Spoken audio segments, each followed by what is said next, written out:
Hey everybody, this is Bo Sanders. I want to talk to you again about bad readings of the Bible. Little background. So about a month ago, I preached a sermon about this thing that gets said that everything happens for a reason.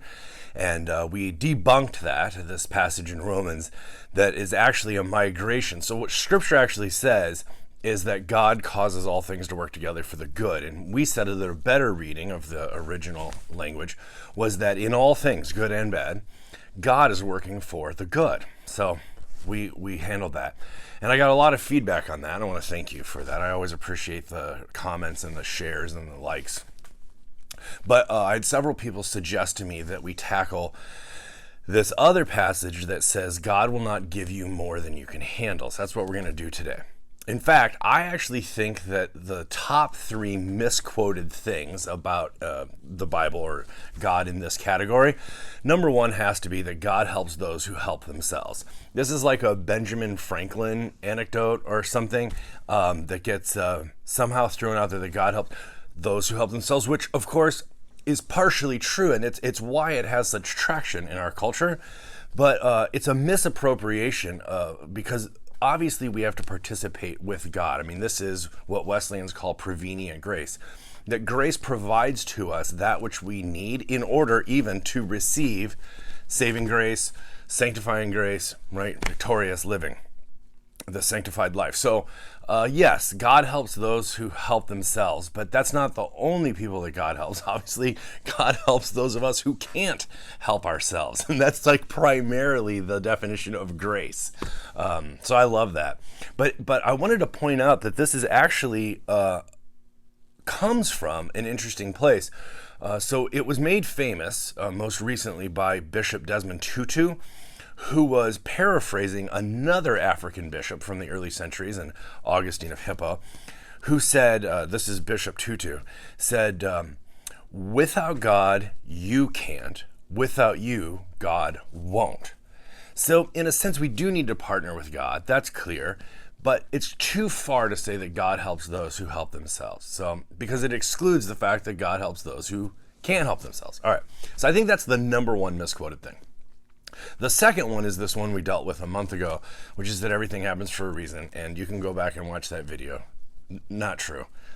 Except that actually everything does happen for a reason in that as we participate in the systems and the social structure that we have, there are consequences for all of those actions. But it's not the way that people mean it in that like there's an end design for all things, and that if we just persevere that we'll get to that end. It's just not a true statement, especially in the 21st century. And you can watch that video for that.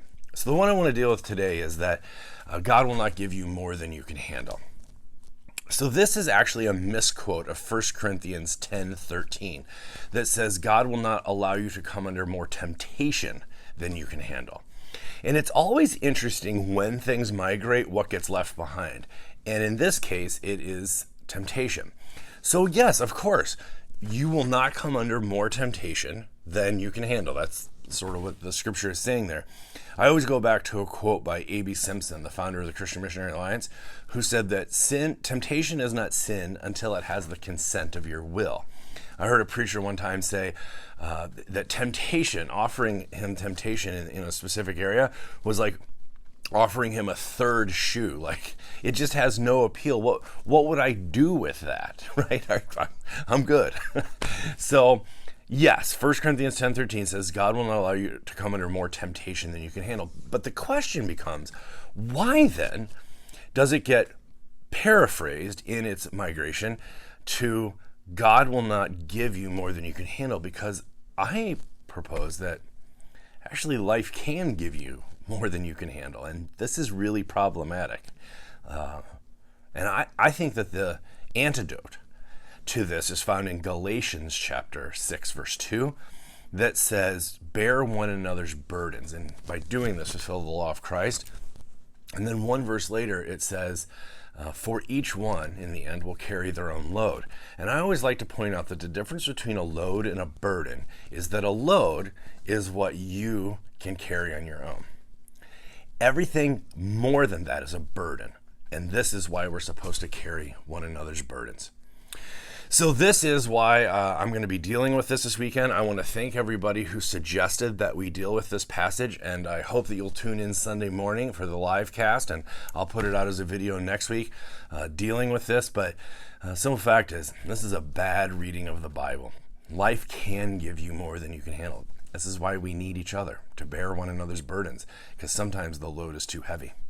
I would love your thoughts and reflections. If there's any other passages that you want to deal with bad Bible reading, this is becoming a little bit of a series.